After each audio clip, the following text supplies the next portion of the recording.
देखिए, आज के इस वीडियो के अंदर हम पढ़ेंगे प्रश्नावली है 3 चतुर्भुजों को समझना।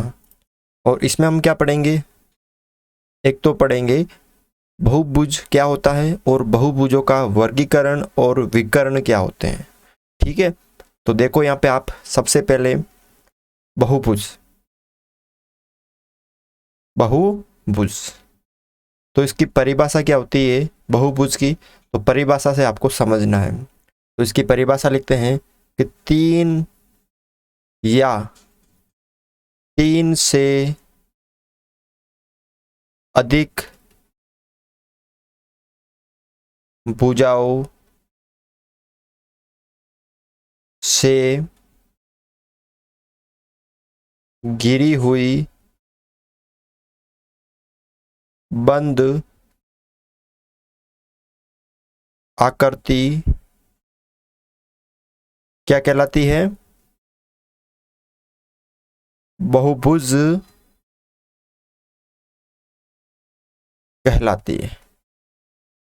जो भी आकृति है वो 3 या 3 से अधिक भुजाओं से घिरी हुई होती है, उसे हम क्या कहते हैं, बहुभुज कहते हैं। ठीक है, क्या परिभाषा हो गई कि 3 या 3 से अधिक भुजाओं से घिरी हुई बंद आकृति को हम बहुभुज कहते हैं। जैसे यहाँ पे उदाहरण देखिए, उदाहरण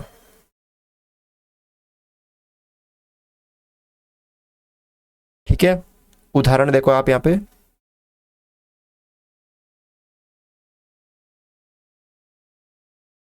जैसे त्रिभुज।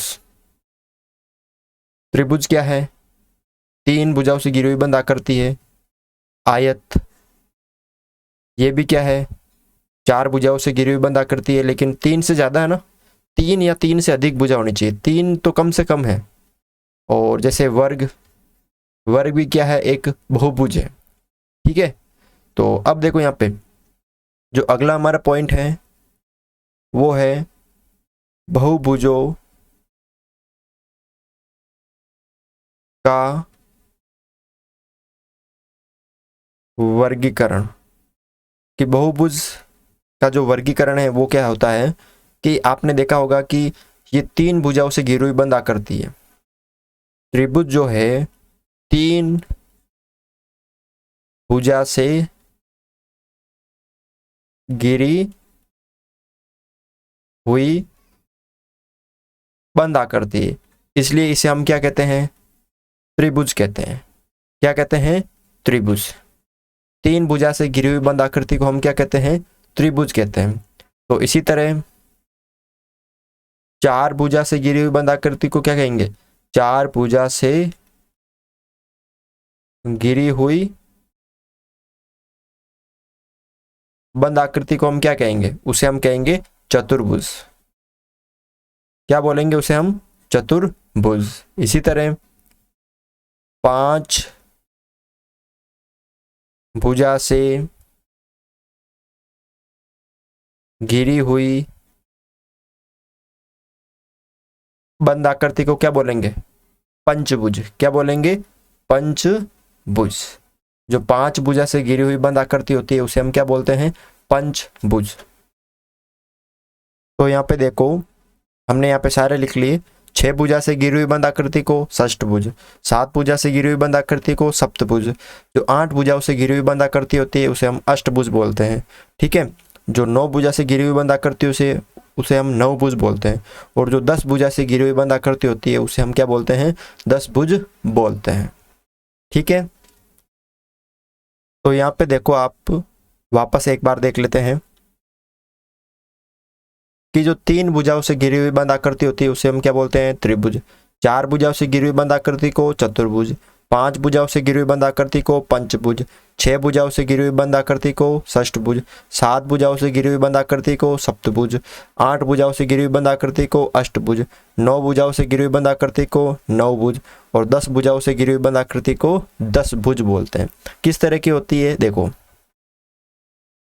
ये है जो आपको दिख रही है, ये 3 भुजाओं से घिरी हुई बंद आकृति को क्या बोलते हैं, त्रिभुज बोलते हैं। इस तरह की होती है, इसके अंदर ये 3 भुजा है। 4 भुजाओं से घिरी हुई बंद आकृति को चतुर्भुज बोलते हैं, 1 2 3 4। 5 भुजाओं से घिरी हुई बंद आकृति को पंचभुज बोलते हैं, 1 2 3 4 5। 6 भुजाओं से घिरी हुई बंद आकृति को षडभुज या षष्ठभुज, इसे हम क्या बोलते हैं, षष्ठभुज भी बोलते हैं। ठीक है, 1 2 3 4 5 6। 7 भुजाओं से घिरी हुई बंद आकृति को सप्तभुज बोलते हैं। 1 2 3 4 5 6 7। ठीक है,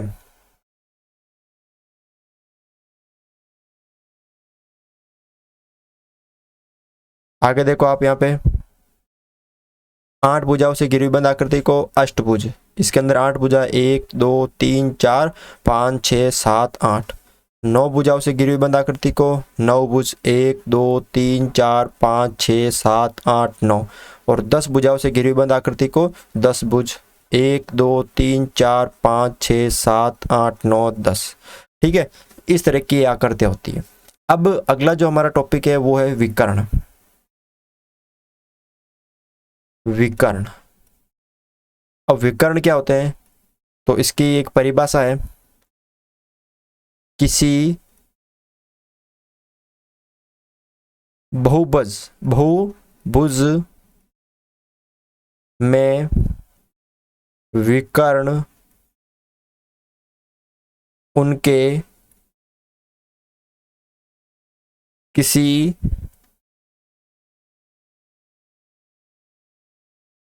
भी दो शीर्षों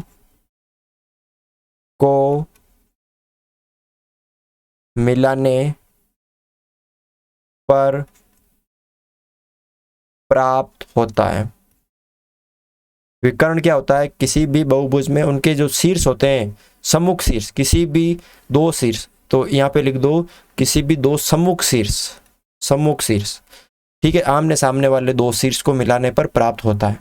कैसे, जैसे ये त्रिभुज है, तो मुझे बताओ कि त्रिभुज में इस शीर्ष का कोई सामने वाला है क्या, नहीं।